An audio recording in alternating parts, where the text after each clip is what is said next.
This is Movies, a podcast about the act of cinema. With me today is Hans. How are you? What is the T-shirt today, Hans? Creature from the Black Lagoon. Yeah. Classic. That everybody loves that. Prize Universal Monster. I don't like how this is a feature of the show now. You just asked me what shirt I'm wearing. I'm just gonna be shirtless the next time. I'm wearing my nipples. I'm wearing my nipples with my chest here. That'll be great. If you just wore a black shirt, you look like a floating head. It's only Yeah. because of that font that I could Are see. you wearing. embarrassed of your bedroom, Hans? Is that why you're always in the dark? No, I just don't like having lights on in my room because I like it to be like a cave. Yeah, you are the palest man in Costa Rica. We have on the first time for the show tonight, we have Brendan from the Ellroy Boys podcast. Very excited to have you on. And the captain of the Isolation Chamber, writer, director, star. How are you doing? I'm doing really well. Enjoying the long weekend.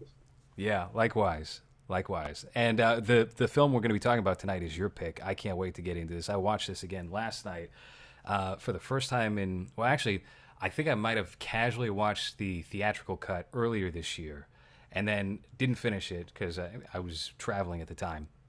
And then I watched it again tonight, and I've certainly got some thoughts about it. But before we even get there, we have Kid Polaroid. Kyle, you are the composer of Mass State Lottery, and that will remain the title, even though they're threatening us with litigation. They want us to change it. The Massachusetts Lottery, those pricks. You were on the first Michael Mann show. We did the Michael Mann retrospective, which covered from 1981 to, I believe, 1986. Did we end with Manhunter? I can't remember how far we got. I think we did talk about this film a little bit. We kind of jumped around, but I think we referenced some other films, but I think our focus was mostly up until. I don't even know if did we do Last of the Mohicans? I think we were saving that one. So Yeah, no, I think we got up to Manhunter. But I think what we should do about the title is we should change it, but to Massachusetts State Lottery. So it's more, Right. more for fuck you to them. Yeah. Sure, Well, why not? I don't know what's their problem. They don't have enough money. They're the I law. know, you would think. Well, we got a cease and desist over email addressed to not one specific person, but just like the name of our collective on YouTube, saying that, well, this could potentially confuse lottery buyers, and we don't want this X-rated film associated. Yeah. But it's all shit. It's a shakedown. We'll see if they actually pursue it. Hopefully not. Hopefully they just forget about it. That's the best case scenario. But For sure. yeah, Hey, that's great. I mean, that's some notoriety there. Yeah, it's I think it's a fun little spice to add to all the hype that's going to be building up once we get it out there. But I mean, they could also just ruin my life with this. So I don't know. We'll see how it plays out. It could be great. It could be terrible. Wow. do you have a backup just in case it comes down to like we're gonna fuck you forever, like, and you're like, fine, you have anything mulling around? Like a Or a replacement backup title. name? Yeah. The original title of it was Hobgoblin, but that doesn't fit it anymore. So no, I don't. We're just going to stick it out and Yeah. see how it Don't even, goes. Great. don't even bother. Two great pals. That's the title. Yes. Two friends driving. To connect this back to what we were talking about before, yeah, we talked about Thief. We talked about The Keep, which I think is a very underrated, weird monster flick from the early '80s. Great score to that. A great score to Thief also, and Manhunter. And we talked about Miami Vice, the series, and specifically the pilot. Oh yeah. So this movie has come up before on the show, but it's not something we really delved into that deep. And I do feel like Michael Mann is a very interesting director in that he has a particular aesthetic that seems bound to decades. Where you take a look at Thief to Manhunter, this all fits like one specific texture. But then you start to peek into a lot of the work that he was directing in the aughts. And something like this, I feel like Collateral certainly go together visually and stylistically. So, Brendan, I need to get your take. You said you love this movie, correct? Oh, I think it's great fun. I think it's kind of, I think it's bordering kind of on avant-garde. I mean, because it's just it's so minimal, and like the performances they kind of remind me of like an European, like a Robert Bresson or something like that, like how flat they are. And just like how you would expect this movie to be like bright and like the series, Like you Miami know. Vice, right? Yeah. He goes completely dark, quite literally, you know. I mean, with it's not a bright movie. There's, you know, it's hard. I feel like, you know, for the normal viewer, it would be kind of hard to follow even, or even care about. And so I feel like the movie is more just like a tone poem. And but I really like it. I think it's exciting. I like the digital texture that it has. I think the performances are weird and the dialogue is kind of bad, but that's okay. Like, the vibe is the most essential thing in this movie. I do feel like this movie is a perfect encapsulation of culture from 2006 or whenever this was. Yeah. You've got a little bit of, you've got like the Miami rap gangster aesthetic, but that's also meshed with like Nickelback or Stain style early aughts alt rock. It's got a little bit of everything. Yeah. Yeah. Yeah, and you've There's got Jamie.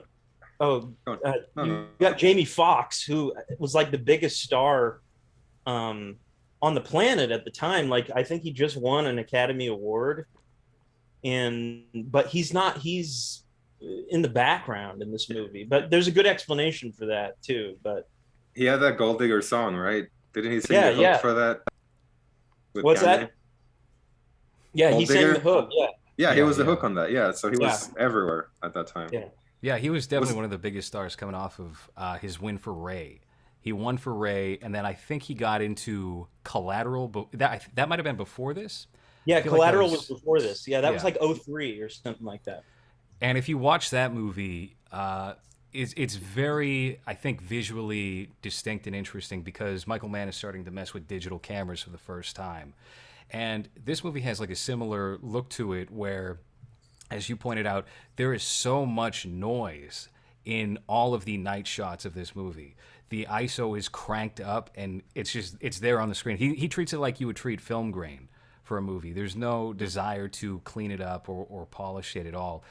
He's very into giving that raw, dirty, cheap camera aesthetic. Yeah, and I think he was kind of hinting at that a little bit earlier in his career, like with The Insider, which is kind of a grainy documentary style, like a handheld, but it's on film. Right. But it still has that, like, I remember the texture of that movie as well.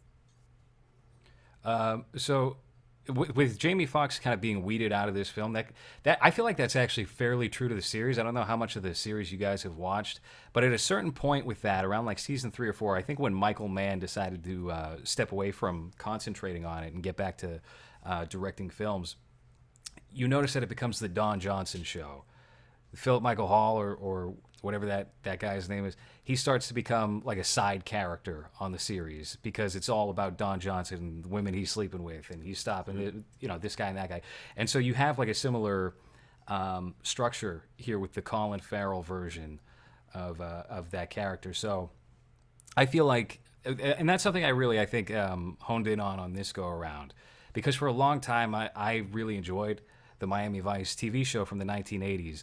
And this is just so far from that it's like, it's not disrespectful necessarily to the legacy, but it is like a little bit, I think, because it's so just different in terms of what it's offering as far as the visual flair of it.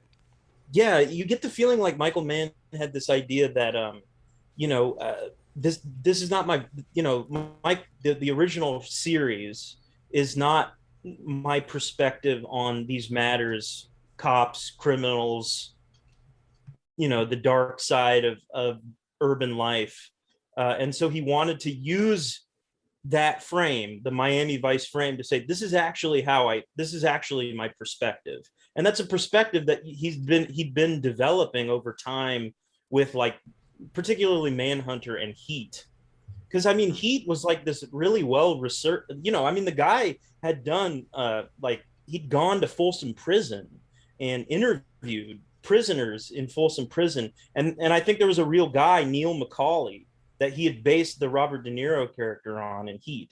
And so he had a genuine, like, journalistic inside perspective on cops and criminals. And so I think for his legacy to be his perspective to be left unsaid with the Miami Vice series. He couldn't let that go unsaid. You know, he had to make this movie with the Miami Vice name, because I mean, this movie could have. I mean, you take away the name Tubbs and Crockett and some of the other characters that were on the series, and you take away the Miami Vice name, this really has nothing. I mean, I'm not that familiar with the series. It really doesn't have a whole hell of a lot to do with the series. You know, it's like a completely different state. They don't even have the colorful clothes. You know, they don't have the teal T-shirts with the white jackets. Everything is very dark and very 2000s, I guess. I think that's the one thing that not the one thing, but one of the things that I didn't like about it is that it didn't need that title for me. Like, this wouldn't have changed anything if it was called anything else and didn't have the character names. I'm not very familiar with the series either, other than the aesthetics of it and the episodes that we saw like last year or whenever it is that we recorded that. But that disconnection of the, because I really thought that it was going to be closer to like a buddy cop thing where there was more interaction between them and show like a little bit of like friendship or something between them two. And right from the start, there is a little bit when the Colin Farrell character goes to Jamie Foxx's house and interacts with him a little bit, but then that's completely lost for the rest of it because we focus completely on Colin Farrell and his yellow fever that he has throughout the whole movie. But that was one thing that I thought it was going to be a little bit more buddy copy, more them two being leading or just leading this thing. And then at the end, they kind of did it a little bit, but it felt more like an ensemble cast thing because every character was just as important as Jamie Foxx. And, you know, you have Colin Farrell as the main guy, but then Jamie Foxx just kind of blended with the rest of that little group that they had at the end with like the explosion and all that.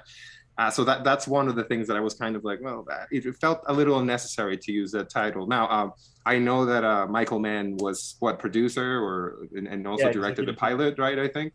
Yeah. So I guess it makes sense that he would want to do that, but I don't know. It felt like you said, like if the title was different, I don't think it would have changed anything from, you know, what it is. Yeah. Or like a remake, the opportunity to remake Miami Vice gave him an opportunity to slip in whatever actual movie he really wanted to make. Yeah. It should have been like a little more Burn Notice-y, I think, just to add a little bit of that. I think you're the only one who feels that way. Don't you feel it? Didn't you say that about, what was it, the Magnificent Ambersons as well, Hans? Wow. Everything so did you guys like the movie?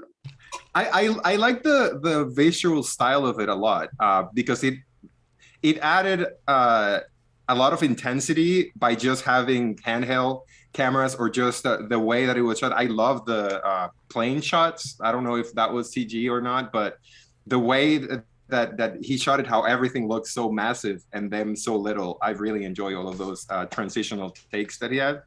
But that was just the disconnection that I had. I just didn't care for the character. So at the end, when things kind of get resolved, because to me, it does have that episodic feeling at the end where things are kind of resolved, but not really. It's very open. We don't know if Jamie Foxx's girl is going to survive, and then the Chinese girl is just like, well, he's leaving now, and then he just leaves. So I don't know. I enjoyed it more than I thought I would, but the character thing that is always very important for me to really get into the story, and I feel like that was a little lacking in this.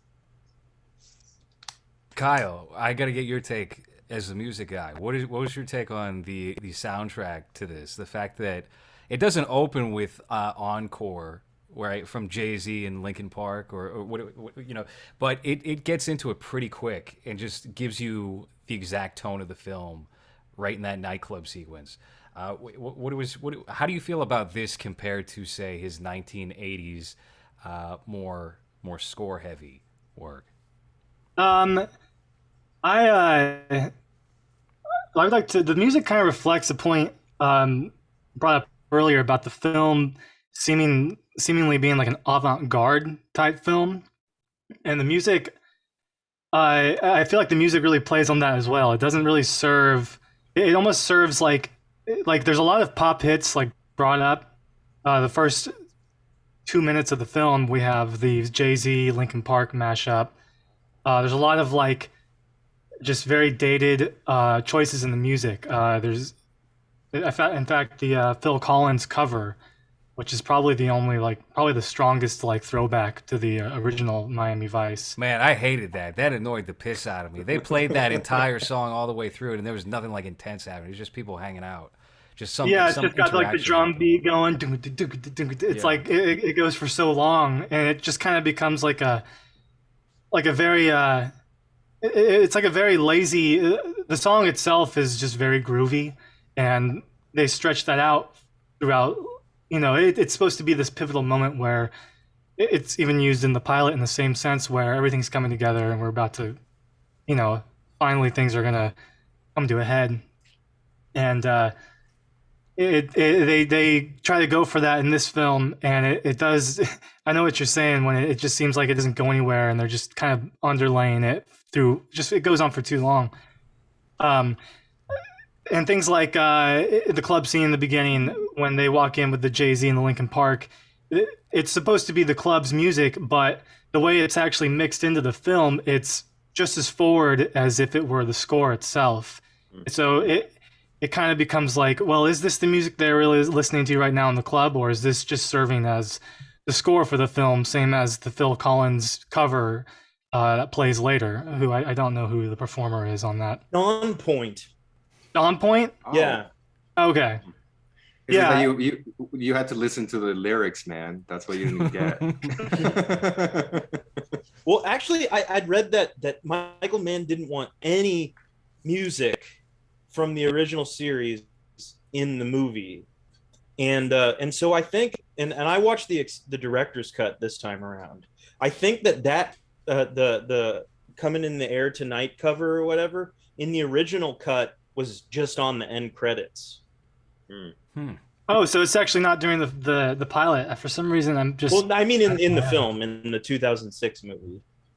In the 2006 film, Yeah. they play. You're saying they play what in the credits? So that cover of Coming in the Air Tonight, I don't think it was in the theatrical cut. I see. It was, but in the director's cut, they put it in the movie because I think his original idea, like I was saying earlier, like there was some kind of aversion that he had to the series almost, where he was like, I don't want, like, they were like, hey, why don't you use the guy who scored the series to score this movie? And he was like, I don't want any music from the original series in the movie. It's almost like a hate mail to. Yeah, almost. Yeah. And that's what I'm saying is it's functioning somehow as a statement on. He's making a statement on the series through this movie. Like he's saying, it's not. That's not what I wanted to say. This is what I wanted to say. No, And what was he saying? I mean, I don't even know. The movie. I will say this: the movie feels a lot like, you used the word lazy. It does feel at times like everything was the first pass, the edit, the takes, and I don't know what attitude that reflects necessarily, but there is something liberating, I feel like, about that. Is just that it's this kind of freewheeling, not tightly controlled, tightly managed Hollywood movie. You know what I mean? Michael Mann seems like at this point in his career in 2006, he'd become very comfortable with this style. I mean, at this point, when Miami Vice 2006 comes out, he had been doing gritty underworld crime for so long.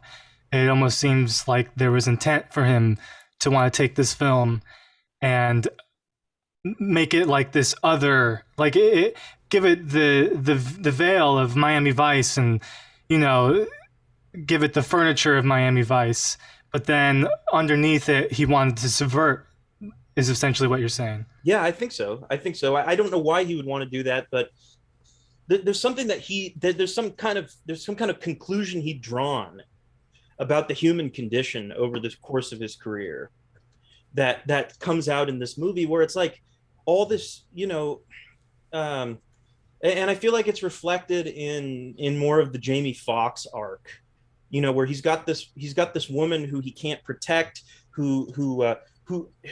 she is even kind of laissez-faire about what's going to happen to her, because she's chosen this lifestyle, like this this dangerous lifestyle. And Colin Farrell is developing this really really tenuous relationship with this woman who's a criminal. And so there's just this tenuousness, it's a dark movie in that sense. Yeah, the romances I feel like are very much so how you're explaining, like a subversion of his old style, where the romance and the female characters are blatantly an escape to another life, a better life for the main character. They're like a channel, a gateway into a better life, and the main characters want to make it happen so bad, but they just can't. This life just keeps swallowing them, almost like they want to keep being swallowed by it. And in this film, the two female romance characters, one of them, they both are entrenched in this world as well in some level, as opposed to previous films where they're, in some cases they're even completely oblivious to this other life. Right. Yeah, that definitely tracks with Thief, with Manhunter. They do serve a different function in the story. I think that's an interesting observation to make, how it seems like these two guys are rather navigating their career paths without any sort of like genuine, well, I guess there's definitely a care there, but there is a conscious thought and decision that's been made that the career is going to come first and that whatever they're working on is going to come first. Whereas you do have those characters like the James Caan character in Thief and the Will Graham character in Manhunter who want to get away from whatever it is that is consuming them and be part of that. Yeah. And I feel like the closest analog to the attitude to relationships in this movie is actually in Heat, because you have Neil McCauley, the Robert De Niro character, who's got that whole philosophy. And that's one thing I love about Michael Mann's movies is his characters. He's somehow embedded in all of his characters like a framework, like a philosophy for viewing the world that could kind of be summed up. And you get these moments where like James Caan is summing up his whole, he's got that picture in his wallet, right? And it's got Willie Nelson on it and all that other stuff. And he it summarizes his whole point of view to that woman in the diner, which is a great scene, which I feel like presages a good diner scene in Heat. But in Heat, you've got Neil McCauley, who is a criminal, and he can't be attached to anything that he can't leave at the drop of a hat. Whereas the Val Kilmer character, he's got a wife, but he walks that razor's edge because he's a bank robber and a career criminal. So he could lose that. He could lose his what should be a permanent long-term relationship at any time. In this movie, these guys, I feel like their attitude is kind of similar to kind of the Neil McCauley perspective from Heat, where it's like, yeah, we are intentionally putting ourselves, the relationships that are safe for us are the ones that don't have a future. Like Jamie, the Jamie Foxx relationship, he's in a relationship with another, undercover, special ops police officer who knows that her life could be in danger at any time. Likewise, Colin Farrell's, the first opportunity he gets to have a relationship with somebody who is part of his undercover operation, he takes it. It seems like these guys are latching on to relationships that they know don't have a future, won't last. Well, I feel like the main reason why I had an issue connecting with both of them is that we don't really see them interacting with anyone that is not related to the case. So we don't know what they're like outside of this thing. So whenever something happens, the only reaction or the only thing that you know about them is everything that's related to the case because of those relationships and because everyone that they seem to have contact with has either something to do with the police that they work with or with this case. So the development of those characters is not, at least to me, wasn't interesting enough for me to give a fuck if she lived. She lived, yeah. especially because that explosion, I stopped it and rewinded it because she was blown hilariously. I don't know if you guys noticed that, but that shot is so funny because it just looks like an action figure that just blows up. Yeah, that lack of interaction with anything that's not related to the case that we're working on, or angry cops or people that were a part of it, was a bit of a disconnection for me when it comes to, I'm supposed to care about this Asian woman that's been kidnapped now, or this lady that just blew up hilariously. I sympathize with your feelings on that. I mean, the Asian lady was totally charmless. Like, yeah. It's the ability to really care about the characters. When I first watched this film, I honestly, I have to say I didn't like it, and upon watching it a second time, I've come to appreciate it. I don't know if I would say I would like it. I appreciate it. I don't see myself rewatching it too many times. And the thing is it's mostly due to what Hans is saying about its unconventional approach to character development. It's almost like you're just dropped right into the film. They make it a large point. I mean, the first scene is them on the go fast boats, as they call them, and they go into the nightclub. They're on a totally unrelated mission to what the film's going to be about. They get sucked into something else, and the next thing you know, you're like, you don't even have time to process anything or ask any questions, and that kind of has an effect on your ability to care if they make it through these tense situations. They seem so good at what they're doing at the same time as well that you're just like, oh well, it's it even becomes a point on the movie where I don't remember where the guys from the Latin American guy, he's like, well, they're just too good. I don't like this because they're too good at their job. So there's not really any flaws or anything that they have when it comes to dealing with all of this. Everything seems to work until they get involved and everything turns to shit with a bold gang. But besides that, even the bad guys are like, these guys are great at what they're doing. It's suspicious. That I feel like the best character, the most three-dimensional character is that guy, the Latino counter intel guy. Is it Jose Yarrow, something like that? He's the most three-dimensional character in the whole movie, where the characters are very flat. I feel like that's a legitimate criticism of this movie. I mean, it's the affect of the characters is very flat. There's no development. It almost feels, you could say that it's almost just an exercise in digital filmmaking. Like he's just working out how a movie could be made using this digital technology. But I just feel it works on the level that it works on is as spectacle, because there's no plot to distract you, or there's no characters to distract you from just this like slapdash spectacle. And I think that's where that's the way into this movie. Yeah, it strikes me as like a fever dream almost after watching it a second time, where you come out, you don't even. I honestly didn't know what was going on half the time the first time I watched it, and the second time I had to really be like, okay, now what's going on? Like the twists and turns come at you, and eventually you realize I'm not even supposed to care about really what's happening. Like there was a twist, but like, so what? Like there's something larger, there's something more underneath that Michael Mann is doing with this like impressionist approach. When you start to realize, oh yeah, it's Miami Vice, but you're never on a beach. It's Miami Vice. The only shots of where it's like, I'm in the climate is Cuba for a few minutes, and then when they're in Miami, it's nighttime, and then that's when you guys see these washed out effects from the lighting and the it's like the visual. That's what's supposed to you're supposed to be left with. I feel like is just the visual, like what just went over. Something just washed over me. And like characters, plot, that's a backseat to that.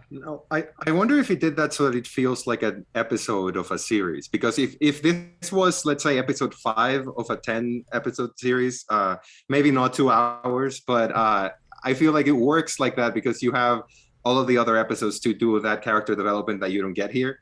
So this would work like an episode of Miami Vice, where, okay, we've seen 4 episodes before this, so we know who the characters are, so that's not important, and you already have that connection with the characters that you don't need to build here. That's what I was just gonna say, that's the exact kind of vibe I got with this. It does follow similar beats to an episode of the series. and what the characters are getting into, what their relations are to other people. I remember when I watched this, I think I watched it for the first time in like 2007, 2008. My impression was, and I always consider this like a companion piece with Collateral because they were released so closely together, both had Jamie Foxx, both had similar looks, was that Collateral was the good movie. Collateral was a great piece of filmmaking, and this was like, it reminded me of an episode of Cops or something. It was not my cup of tea, wasn't the Miami Vice that I enjoyed. But having watched both again recently, I don't know if you guys have seen Collateral at all, but Tom Cruise in that movie is basically just like the amazing atheist. He's just like, oh, we're so insignificant compared to all these stars out here. What does one man matter? It's just like, shut up. God, enough of this. Yeah, The Collateral is definitely more of a perfect movie if you want to go by like just box office, like what works. The characters have much more time to develop. There's a lot more conversation. The conversation in Miami Vice the dialogue it's erratic. The sentences, there's almost like no full sentences. There's just they're jargon laden and jargon filled, and they're just, if you don't know the language, then you're left behind. They finish each other's sentences half the time. But Collateral, I mean, they're in a taxi cab, and most of the movie is them talking, and the story and the character development is much more what I think I was expecting, or what I typically expect when I see a film. So maybe it was his, doing that, which was like, I did the dialogue, I did the story building. It's time to just go all out on some other shit with this film. And has a movie ever had less of a sense of humor than this movie? No, it's a good point. Yeah, everything was very serious. Everything was very intense. It's just the original Miami Vice, they have like the crocodile or the gator, I think. There's like some humor between the duo, the buddy cop kind of humor. But in this one, the characters aren't even like they hate Crockett their and life. Tubbs. They just barely even interact with each other. They're battling depression. Yeah. The way they bounce off each other in this film is also very awkward, and just doesn't feel. It almost seems like the actors don't even like each other. I believe that was the case. I think Michael Mann soured his relationship with Jamie Foxx on the set of this because Jamie Foxx was demanding a certain style of suit that cost quite a lot of money, that dug into the production budget quite a bit. I might have this wrong, but I'm fairly certain I'm correct about this. And there was some stunt or whatever that, not dissimilar to Damon Wayans on the set of the Lethal Weapon TV show, went bad, and Jamie Foxx threw a tantrum over it and did not like that. I think they were shooting in some, because they'd shot on locations in like Haiti, the Dominican Republic, like third world countries, and there was like an actual shooting that happened while I think they were in the DR, and Jamie Foxx was spooked, and he said, I'm not going to do any scenes that are not in the United States, and I'm not going to do any scenes on a plane or a boat. And so that was like, oh shit, now we've got to move. So the entire movie they had to like shift the perspective where it was mostly Crockett, Right. yeah, mostly Colin Farrell, who I think is, I mean, he gets, at least as far as I've seen, he gets a lot of criticism, Colin Farrell, but I think he looks cool like in this movie, and I think he works. Like he's a his dialogue isn't great, but I just feel like there's something charming about like the way that he's dressed and just kind of his look. Does he get criticism? Because he's always like one of the favorite parts of whatever movie. Whenever he pops up, it's like nowadays people have a different perception, I think, of Colin Farrell because of his Yorgos Lanthimos films. They kind of have a higher appreciation for him. But during this time, and I think up until maybe The Lobster or so, even. Well, in Bruges he was really good at that too. I don't remember what year it was. Yeah, but this is America. People didn't see In Bruges like they saw it in England or whatever, Oz. Yeah, no, he is somebody who gets a lot of flack, and I remember people laughing about this look in this movie, which is quite a unique look. It's not very. I mean, I guess it's kind of like late season Miami Vice Don Johnson, because he does have a little bit of a mullet, but yeah, I don't know. It's a very, he does try to bring this look back and then tweak it a little bit for True Detective season 2. That's what I was thinking. Yeah, and I think he's got like a better sense of himself in that series, where he's kind of playing. It's not necessarily a similar character and personality. That character is so much more of a fuck up, but he's got like the same approach he's bringing. He seems like more confident as an actor by that point, and he's able to really pull it off. And that's not something that's really found here as much. He seems a little more, I guess, on guard, or a little more stripped down than the Colin Farrell that we're used to today. It's like a hard Bradley Cooper is what it looked like in this for me. Like you could have replaced him with him and just it looked very similar to that. I wasn't aware of how Colin Farrell before this movie, what his career was. And okay, I see where you guys are coming from, because I know mostly like the movies after this. Seven Psychopaths I really like him in. That Total Recall movie is kind of a piece of shit, but he's good in it. So I have this different image of him. He replaced Arnold, right? For that, he was that character. They gave him the main guy. Yeah. But I've always enjoyed him. I'm not very familiar with his early work, and SWAT. Well, he had Daredevil. He was Bullseye. Phone Booth. Yeah. All right. He was in some movie where he was stuck in a phone booth the entire time. Phone booth. That was like his first. I feel like that was his first real American. Yeah. That's a Joel Schumacher film, by the way. Rest in peace, Joel Schumacher. Oh, no kidding. Yeah. That from what I remember, and granted, I haven't seen that movie since about 2003 or so. That was not bad. That was not a bad film. Joel Schumacher. I might pop it on. He can direct well. If he gives a shit, if he doesn't want to camp it up, but he does frequently camp it up. Well, I mean, he does camp it up, but you never forget a Joel. Like I never like the Batman Forever and Batman and Robin. Like those will always be movies that I pop on, like VHS classics. Oh yeah. I mean, they're just so over the top. You Yeah. can't. It's like a cool mountain stream. You can't get enough. And I believe he directed Falling Down, which is That's favorite. And that's a great movie. Yeah. That's a great movie. People love using stills for that, for memes, all sorts of stuff. Falling Down gets like that's one of the most meme-worthy movies of the 21st. I mean, it was from the 20th century, but in the meme era. Absolutely, it is. What do you guys think of Michael Mann during this period of his filmmaking? Because I don't know if I have an especially high opinion of him as a director after maybe Ali. I don't know. I don't know why I'm so attached to these efforts that he made on digital, but like Public Enemies, I saw that in theaters and I was thoroughly entertained. And I just like I just feel like he's going for an atmosphere that I can really dwell in and appreciate. Collateral is excellent.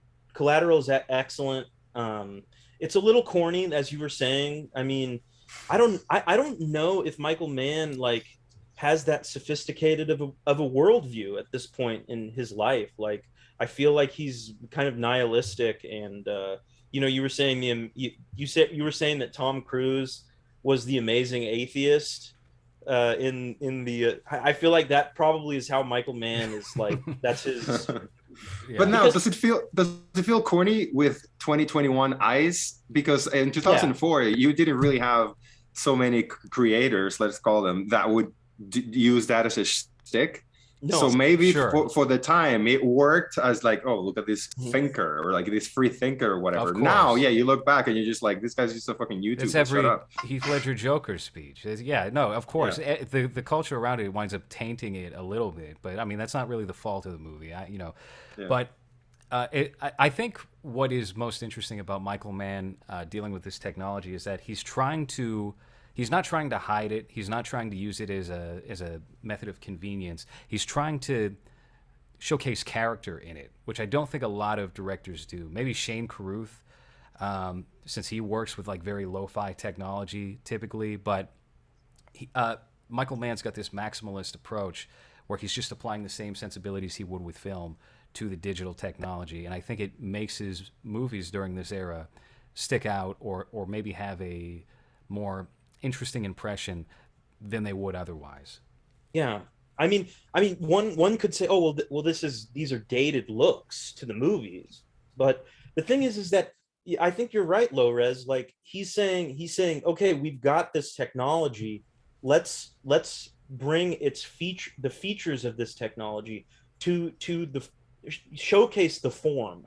Not try and, as you said, hide it and try and make it look like film or whatever. We have to crank up the ISO, and show it, show what texture it has available to us, and utilize it, in whatever way is possible, as opposed to trying to, this is the world we live in. Digital is what we've got to work with, so we might as well embrace it.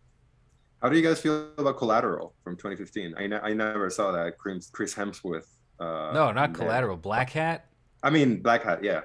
I haven't seen Black Hat. I got a copy of what is apparently his director's cut, which somebody pieced together in their own time using some cable copy of the movie. I think it was like on Paramount or some defunct network, and that's something I have to get around to watching. Although, I mean, if we're gonna go based off his director's cut decisions with that the use of In the Air Tonight for that one, as opposed to just ending the movie with which I think would have been much stronger. It seems like these directors get to a certain age, and when they start touching up their material after it's already been released, it's always for the negative, almost without fail. William Friedkin, for example, with The French Connection.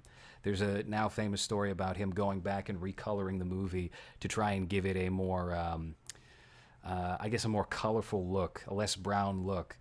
And they did that. They put that out as the standard Blu-ray. And when he unveiled that, it was just appalling looking. So that seems. I mean, that's a trend we kind of point out on this show, is old man directors don't really know what's good for them, what's good for the audience when it comes to remastering or touching up certain things. Yeah, and I mean, I think there is a certain extent where it's like, Michael Mann. He worked as, I mean, you take a look at a movie like, I think Heat is great. Like it's such a famous movie and so popular, and was on cable so goddamn much. Like, it probably still is showing on TNT right now, but I still think it's like, just an excellent, tightly controlled and tightly composed movie that's well researched, well written. And he put a lot of effort into making that movie. And so, he probably got a little lazy after that, I would guess.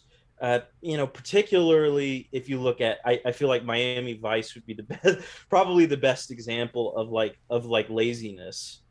But there's still something that he's trying to say. Like, why make this movie? Why make Public Enemies, for example? If you didn't have something, you were some perspective that you wanted to put out into the world. And Public Enemies, by the way, I don't know if you guys have seen this movie, but it takes place, it's like about John Dillinger. It takes place in like the Great Depression, but it's shot in that same grainy digital way. So it's like a period piece shot on digital. So it's a really weird juxtaposition. But I don't know where he's at in his career or whatever, or what he's thinking, but there's still something of interest there. Well, the next thing that I see listed here is Tokyo Vice, which I think is dead now because of Ansel Elgort's his N-words. He was using a lot of N-words in the classroom. I think I heard something about that. No, I think that's still controversy. Yeah. Tokyo Vice. Man, I read that book. That dude is like, oh, I'm such a cool guy. I was breaking up a sex trafficking ring, and then he'll go on for like 8 pages about how he's sleeping with the most attractive women, and then you look this guy up. He's just got a moldy looking face. He's just a really gross 44-year-old dude, just tired. Some journalist, I don't know. That book's whatever. I think the series is going to be a little more theatrical, a little more hyped up. So I'm going to give it a watch. I'm kind of intrigued. Is that coming out on Prime? Where's that going, Hans? Well, from what I can find, it says that because of COVID, production was halted, and also because of that something really... with Ansel Elgort. Yeah, they didn't even have evidence for that. That was, I mean, I guess you don't need evidence these days. You don't need it, yeah. He was only a boy. I don't know. That I thought I also read about he was going to direct Ford versus Ferrari for a while. I think he wound up producing it, and he wasn't satisfied with the film that they wound up putting out. So he was going to go and do some like vaguely similar story about that and direct his own version of Enzo Ferrari, yeah. Right. It's called Enzo Ferrari, and it's upcoming still, but yeah, that Tokyo. I'm trying to find information about that Tokyo Vice, and it seems like it's just he had a sexual assault claim. It wasn't not just the N-word thing. So I guess it's halted until people forget. I guess. Yeah. He used the N-word while he was sexually assaulting. Yeah. Not good. So where do you guys stand? Like, what's the best? What's Michael Mann's his best? Manhunter for me. I like Thief. I think Thief is the one that I've enjoyed the most. My personal favorite is probably Manhunter, maybe The Keep. I have a 35 millimeter print of The Keep that I got recently, and it's beautiful. It's gorgeous. I haven't seen it. It's such a peculiar film. You really got to check it out. I love the monster effects in it. The soundtrack is great. If I was hard pressed to say what's his most technically great film, I would say probably Heat. But I think it's very good. I watched it for the first time in preparation for what was going to be our follow-up show on Michael Mann with Kyle here, and then we just never got around to scheduling it because there's so many different films we had to watch for that. I do think it is certainly, as far as like the crime genre goes, a masterpiece. But if I was pressed to give my favorite, I would lean towards Manhunter. It's the one I've watched the most. And there's just so much character to be found in that movie. Yeah, I think I know I was gassing up Heat, but I think I would go with Manhunter as well. I mean, I don't know why it's just structured so beautifully, and it's such a unique piece of filmmaking. Like it just encapsulates an era, but it's also timeless in the music. Very fresh. Yeah, like it following a director's arc for their career, it's almost like they have like an unfair advantage to make a good film early on, and it's almost like you can't even help it. Like Manhunter is just good just because of how and when it happened. He like you said, like LowRes said earlier, it is like formulaically a much stronger film than Manhunter. It takes all things into consideration. It's almost like an urban crime drama epic, and you could very much get more of a sense that he put his all into this one. Like Manhunter, Thief, these were just him preparing to make Heat. But then as time goes on, I still appreciate Heat. It's a fantastic film, but Manhunter has this character to it. I think it's mostly due to where it came in Mann's career and like him trying to develop something that makes it unique for me. Yeah, I do think that that's true. Manhunter has more character than Heat, because Heat is so tight, it's so polished and so clean, that it lacks some of the authors.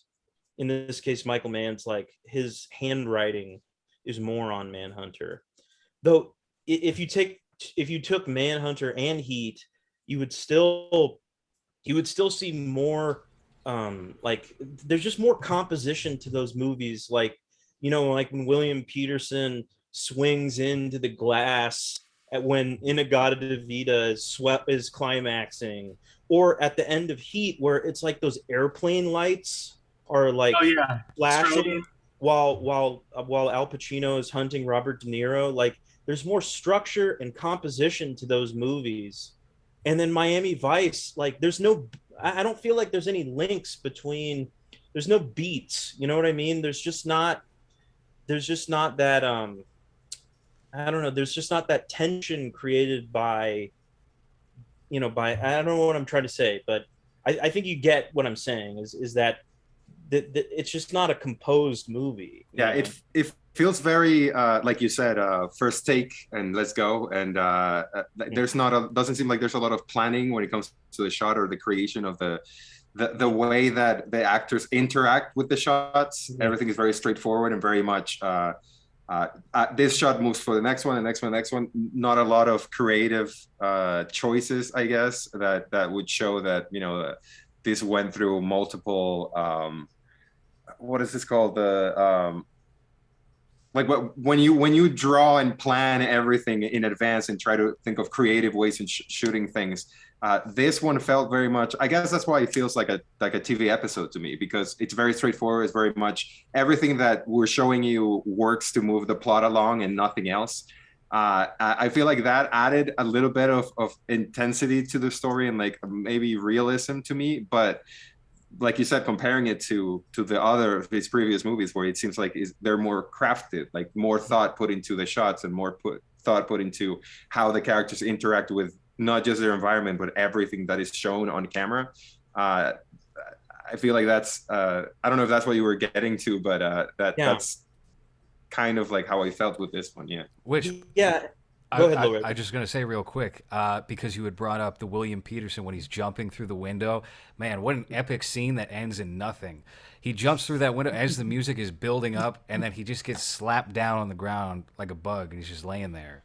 That's what I love about that movie is because when that happens, it looks great on camera, and then you realize that's all it's worth. And even in the film, him busting through the window, it's like that's all it was worth. Like it's a loud entrance. He gets blasted as soon as he comes in. He gets stabbed or he gets, I forget what happens. He gets apprehended, to say the least. Yeah. And it's almost like a tongue-in-cheek making fun of itself. In that sense. Like showing how flawed our hero is. Like he's not indestructible. He's not amazing at fighting. He's going to try to do this corny action movie thing where he goes through the window and it didn't work. Yeah, it makes sense that it doesn't work. He takes a stupid risk. That he doesn't need to take. But the thing is okay. So as a defender, and I'm still curious, LowRes, what your final kind of feelings are about Miami Vice. But as a defender of Miami Vice, I will say this. The movie, I think somebody described the style of filmmaking in a review of the movie as on the fly. And so I feel like this style of making a movie on the fly propels this particular film because the audience now has a sense like this is all being... even the filmmakers are discovering what's happening as it happens, and so it's being propelled by kind of a not knowing of what's going to happen next, and like a documentary, kind of cinema verite reality filmmaking, and I think that's what makes it that helps make it a little bit more interesting, and I would say. I mean, these characters, you were saying, Hans, like, what are these characters? We don't see them do anything outside of this mission. Well, that gives me the sense that these guys are 100% committed, serious, no sense of humor guys who their whole life is whatever they've dedicated themselves to as vice cops. in Miami. Right. And that does track with the series where you don't get much of an idea. In the later seasons, Sonny Crockett is kind of like he's dating a movie star. He's getting out of a limo. He's got paparazzi on him. He's kind of like a Sean Penn in the 80s character, But you don't really get a much of a vibe of what's going on outside of their careers. It's entirely that. Maybe with the the Tubbs character a little bit early on because he winds up losing his brother, right? So you have that sort of idea for like motivation. But as far as this movie goes, I don't know. I think the sum of its parts are maybe it makes it like a little interesting pop culture relic to me. I don't know if I would rank it particularly high. In Michael Mann's filmography, it seems kind of middling because I don't have that high of an opinion of the films that follow this or even really Collateral. But I do think there are interesting things about it. I agree with the sentiment that was voiced earlier that Jamie Foxx is just kind of wasted in this movie. And yeah, I don't know. I don't feel like I have a very strong opinion about it. In general, as just a film on its own, as a part of his filmography and something that's supposed to resurrect the characters of Miami Vice, I think it fails in some regard. But what it does in its I guess execution, visually and with the soundtrack, I really enjoy those aspects, and it makes me like the film more than what the film offers in its story or its characters. Well, I'll tell you this. I think your assessment is I can't find fault with what you're saying. I saw this movie when it came out in the theaters in 2006, and I was in film school at the time, and it was really unpopular, like with critics, and I think it was a successful film. Lots of people saw it. But I don't think anybody really, I think a lot of people were disappointed with it. And so it was a very popular contrarian choice for film nerds like myself to say, no, it was actually excellent. It was actually a great movie and you guys are sleeping on it. And so that may have shaded my, I'll hold on to that position until the day I die. But I do think it's exciting. I think that it's just so exciting visually. And those action scenes, they don't make a lot of sense. Like that ending action scene, I don't feel like he put a lot of effort into constructing it like he would, like in a Heat, where it's these amazingly, they make a lot of visual sense. But there is something really exciting about those action scenes in kind of the disoriented feeling that you get, and the depth that he gets, the depth of field that he's able to get with digital helps the action scenes a lot. Like when they're in that, and I think one of the best scenes is when they're at the trailer park dealing with as Hans put them, the bald bad guys, the white supremacists. He uses depth photography in that really well, and that's a really exciting, intense scene. And I do feel like he is kind of trying to convey to the audience, you're outside of the world of police. And so you're not going to know, they're going to use jargon. There's going to be a syntax and there's going to be a way that this is going to develop, and you're not going to know how it's going down the way that these people who are insiders in the world of police know what's going on. And I feel like he conveys that really well, where you're just like, oh, this feels authentic because I have no clue what's happening here. Now, was there an effort to revive this year's? Because I just noticed that there's a video game that was released in 2004 that looks, never played it, but it looks very Grand Theft Auto-y for the time, based on the series. And then they released another video game in 2006 with like a companion for the movie. But I wasn't aware at all that they were trying to try to revive it when this movie came out. Well, were they trying to revive it as a series or just like the brand? Are you referring to the brand? I guess, yeah.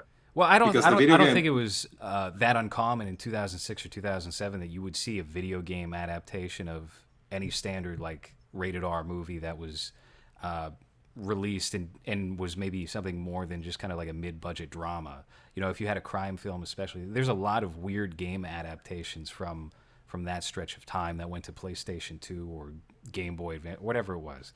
So that doesn't PSP. surprise me. Yeah, PSP.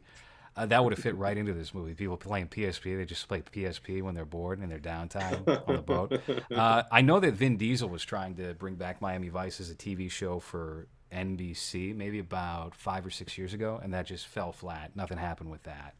So With that revival of MacGyver and what other show? Well, the Lethal Weapon show that you just mentioned. That I don't know if anyone who they watches tried those Lethal shows. Weapon, they tried Rush Hour, and yeah, they ushered out all the old CBS sitcom. They got crime Magnum procedurals. PI. They got Hawaii Five O. Oh yeah, and then now they have Walker Texas Ranger. Oh shit! Yeah. Can you The imagine? guy from Supernatural? Yeah. Imagine if Michael Mann was also in charge of making the video game, and it would be just you play as Crockett, and you just take a shower. It seems like the through line progressive like message that is ultimately what is communicated in here is just that Michael Mann has no time for women. Women just get in the way. Got to stay career first. That's the MO. Yeah, and if you go for the women, you're gonna get fucked by something. So you might as well just stay away from them and be friends with your partner. I guess. I think that's what Black Hat is about. It's just Chris Hemsworth on a computer the whole time, having fun on the computer, no time for the girls. Absolutely On not. AIM. No, Just messaging he's people gonna on hack. AIM. Arguing with people on internet forums. He's posting on Roosh V forums.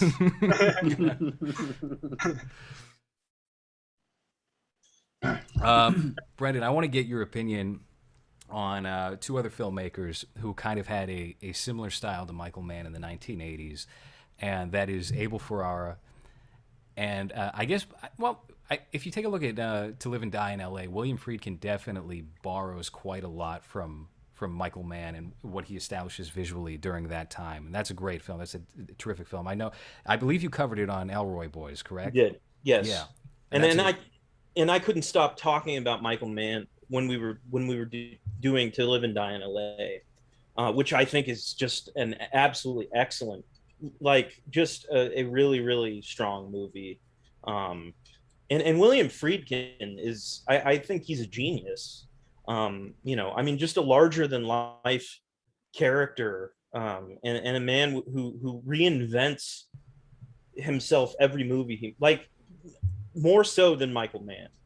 I mean, Michael Mann, like Thief, Manhunter, Heat, I feel like they're kind of all in of a piece, and you can lump in maybe even Miami Vice with those movies, Whereas William Friedkin, like he does the French Connection, and then he does a movie like The Exorcist, and then he does Sorcerer, which is, so he's gonna do a cop movie, and then he does a horror, and he does a horror that's the best horror that was ever made, and then he says, I'm gonna make an adventure movie, and then he makes the best adventure movie that was ever made, and then he does Cruising, which is a horror cop movie, which is my favorite Friedkin. That's a great one. You forgot one, which was The Brink's Job, which is a family comedy about Peter Falk and Peter Boyle robbing a bank in Boston, which feels nothing at all like. Someone sent that to me today, and that's the only reason really why I thought of it. I watched it. I was like, this doesn't feel at all like a William Friedkin movie. This feels like a very standard kind of PG family film. But yeah, I think he did that between Sorcerer and Cruising. Maybe I might have that wrong, but it's just so peculiar that he would go and direct that like family fare Peter Falk movie in between these two insane films. Yeah. Well, hey man, I mean that's him, and I think that he is a guy who grapples with big ideas in a really sophisticated way, and in a way that's even more, he's a more sophisticated thinker, I think, than Michael Mann is, even though Michael Mann, he's a really, really good stylist. that comes through in Thief and Manhunter particularly well. Um, and he's a guy, he's just a relentless figure. And like even like Killer, was it Killer Joe? Yeah. You know, like that is not the work of a man who's in his 70s or whatever. You know, I mean that's an intense movie. And so I think that William Friedkin is a true genius and will eventually be thought of as like our maybe our greatest filmmaker. The devil and Father Amar No, we're not. Hold feels on. like Let's a not talk about that one. That's a that documentary. one. That's something different. You don't count that. Documentaries don't count in a filmography the same That way. feels like it's made by a 70-something-year-old. That one's a bad one. He's gonna do one it. more scripted one. That's like what was it, Zach Bagans' show, but just William Friedkin going around some Italian church. Oh God, and it's only an hour long. It's like literally an hour and maybe 5 minutes. It's not good. With added spooky sounds so that it's spooky. Yeah, he added sound effects to the possession and the exorcism that was happening. It was not. Oh no. Yeah. Well, but you said that you mentioned Abel Ferrara, and I'm trying to think. I haven't seen that much by him. King of New York is a really fun movie. Really Absolutely, fun. Yeah. Bad Lieutenant. You know what? I haven't seen Bad Lieutenant, unfortunately. And there's one that he did recently called, I think it's called Go-Go Tales or something like that. That looks really, really interesting with I think that had Willem Dafoe. Yeah.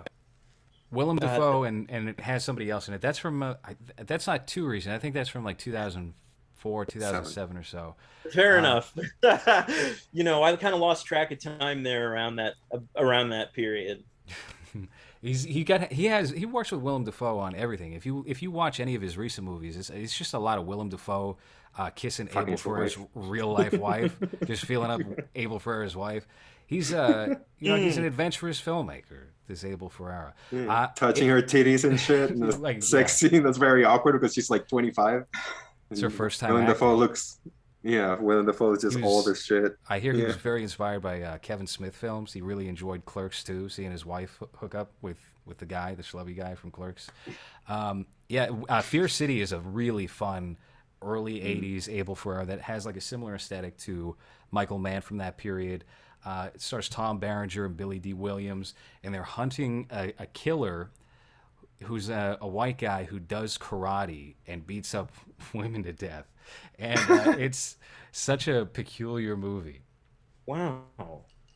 And then Miss Driller 45 Killer? is also good. What's that? Driller Killer? Well, yeah, but that's early. That's his first movie if you don't count 9 Lives of a Wet Pussy. So that's very rough. I got that from Vinegar Syndrome. The 9 Lives of a Wet Pussy. And I was like, all right, well, it's porn, but it's going to be like a movie. And I just sat down with my dinner and put it on. It was just like some dude licking a vagina, like close up, 1970s, detailed, lots of hair. Had to turn it off until I finished my meal. I'm not in the the spirit for that kind of inappropriateness. But Don't want to finish before you finish your meal? exactly, yes. All right. What would you say is like a good pairing to go with Miami Vice 2006? Man, that's a great question. Oh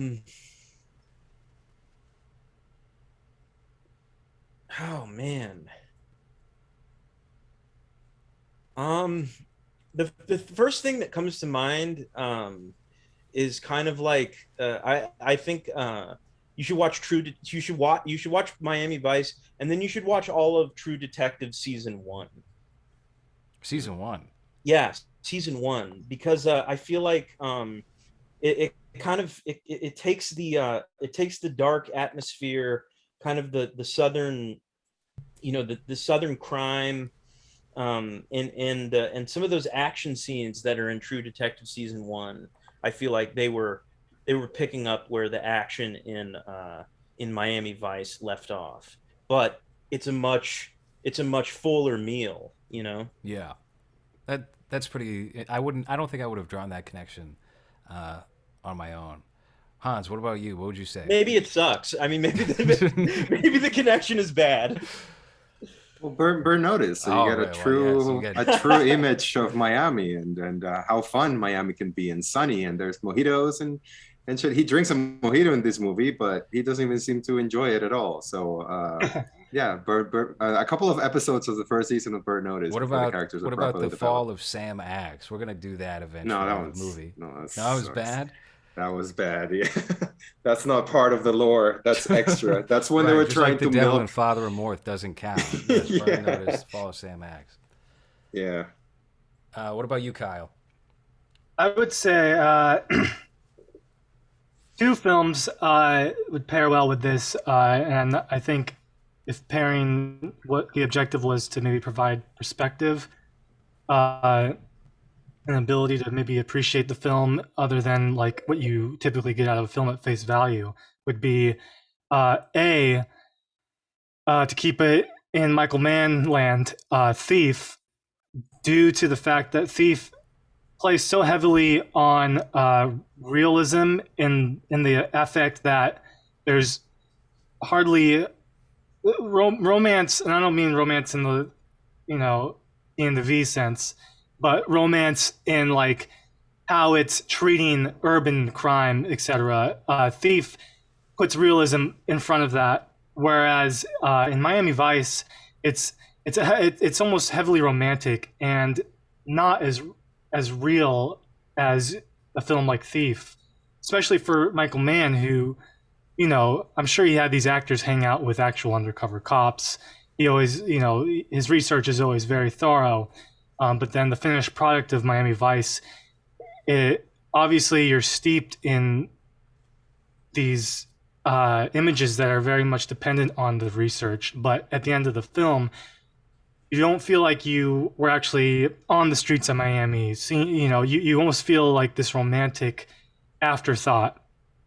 So whereas Thief, you see him drilling into the safe, and I remember that first scene. Mm-hmm. You watch him drill into the safe for probably 3 minutes straight. Like that would never happen in a film post 2006. Like too much screen time for something like that. Too monotonous. Another film, though, to put on the other side of that to sandwich would be something like 2003 Bad Boys sequel, which is another Miami crime, but makes Miami Vice 2006 seem more like a realism film, whereas you get a sense of, okay, well, this, watching Miami Vice now in 2021, it has a totally different impact than I'm sure anyone who watched it in 2006. It feels very dated now, but if you were to watch it against what was popular at the time as far as buddy cop goes, Bad Boys, I feel like would anchor you more in like, oh, this is how things were then. And this was seen as like intense, and but it's actually quite comical. As far as Thief goes. That camera shot of the going around them for the action shots. Yeah. Who's directed that? Is that Michael Bay? I believe it's Michael Bay. Brendan, do you have any Yeah. opinion on Michael Bay? Yeah, I mean, I've always been thoroughly entertained by his movies. The Rock is Oh my God, that movie's is really fun. It's really fun. I watched Armageddon recently, and I wasn't as enamored with it as I was when I was like in 6th grade or whenever it came out. Which at the time I saw Armageddon, I was like, this was really funny. It was really compelling, moving movie. And we walked out of the theater. I remember I went and saw it with my dad and my grandpa and my older cousin, and they were all like, "Wow, that movie was awful." And I was like, "What do you mean? That was excellent." But I watched it recently. I wasn't as enamored with it, but it's still, it's just high octane. I mean, it's a great spectacle. I think he's, I have no issue with you, Michael Bay. I think you get what you expect from his movies. Really, I don't understand people that try to find depth in his movies because they're just a spectacle. It's like trying to find depth in a Roland Emmerich movie, where it's just it's just going to be big. There's going to be explosions. There's going to be something that gets destroyed. The characters are kind of cartoony, kind of not very real, but you're going for the spectacle. You're not going to get any type of philosophical shit out of it. It's just there's these people and something happens and something blows up and it's shot in a very sleek way, and that's it. You don't really get directors that do that type of movie anymore. I feel like the blockbuster died when the superhero movies started, because now those are the blockbusters and you don't really get this type of massive. They don't want to actually blow shit up. It's too much to have people go and clean it up afterward. There's that new Roland Emmerich movie coming out about the moon attacking Earth or something, and right? that just looks really stupid. But the moon attacks the Earth. That's wonderful. I think it's something dumb like that. But I have an appreciation for him just because it feels like he just gets like a 5-year-old to write his movies, and he's like, yeah, but we're gonna make them awesome. We're gonna make them huge, and the story or the idea is very simple and very not deep at all, but they're just spectacles that you don't really get that type of movies anymore, like you did in 90s or early 2000s. I don't think Michael Bay is the best maximalist director working. I think that's Zack Snyder personally. I think he's the funniest. I think Pain and Gain is a hilarious comedy that everybody should go check out and revisit. That film is that made me laugh quite a lot when I rewatched it earlier this year for somebody else's show. Mark Wahlberg, and that is terrific. Nice. Well, I know this. I'm gonna go out and watch Phone Booth and the original Miami Vice series now after this discussion. I don't think you can go wrong with that, especially the Miami. I can't speak for Phone Booth. Phone Booth. Well, I'm curious. I'm curious. That's for sure. All right. Well, it's a Larry Cohen movie, right? It's a Maniac Cohen. Cop. Yeah, isn't that his name? Stuff? Or am I? Yes, Return it's to the Salem's same. Lot. Oh, wow. He wrote, if I'm not mistaken, he wrote Phone Booth. He also recently wrote. I forgot. Hold on. He did the Cellular movie right after Phone Booth, which is funny to think about because it's just about an evil cell phone or something. I've never seen it, but yeah, he did this stuff. He did. Let's see. Well, we don't need to read Larry Cohen's screenwriting. You, the Winged Serpent. Yeah. So I'm sure Phone Booth. It's very entertaining at least. Yeah. Well, the thing that gave me pause when I read the description of it was like he's in a phone booth the whole time. Like I was just wondering where the cinematic appeal would come in, but I assume that they cut to scenes of other people outside of the phone booth. How many times does he complain about the phone booth smelling like piss too? Yeah. That would be interesting to see. Yeah. I feel like we don't ever see who's keeping him. I know it's Kiefer Sutherland doing the voice, but I'm not positive we ever get a glimpse of him. I don't know. I might be spoiling something right now inadvertently. But anyway, I guess check out Phone Booth. That's the real message of this episode. I think Phone Booth would be a good pairing to Collateral, maybe. It seems like there was something in that era where, I don't want to say gimmick, but like a plot point that they put way out in front where... he's in the phone booth, and you know, right when you see, it's called Phone Booth. You see it in the trailer. It's like, oh, this movie's about this phone booth and the situation that happens in it. Collateral is very clearly, it all takes place in this taxi cab. I think like Red Eye, similar, like kind of came out around the same time, and it was like, oh, it's all on an airplane. Seems like there was something going on at the time where these were hits, Yeah. Was that Casket movie? Oh no, that was 2010. That Reynolds buried. Yeah, I guess it's kind of that time. Yeah, I guess. I don't know. That was kind of whatever. Fuck that movie. Yeah. Anyway, all right. I think that's been movies for this week. Brandon, where can people find you and your podcast? Well, so they need to go. They can go on Apple Podcasts and they can find the Ellroy Boys, which is a talk show. Which is about the author James Ellroy, but it's also about tangential topics like, crime movies and other crime books. and then the Isolation Chamber is a psychedelic radio soap opera, and they can also find that on Apple Podcasts. It's on Spotify and it's on SoundCloud as well. And so you should check both of those out. And the Ellroy Boys comes out like once a week, and it's hosted by two other guys, Sam Dennis and Blower, the famous Twitter personality Blower guys. Yeah, and everybody should follow all three of you guys on Twitter because you're all hilarious. So those shows are definitely at Luso_Brendan. That's my Twitter handle. And I was gonna say Ellroy Boys is a terrific show. Isolation Chamber has been great.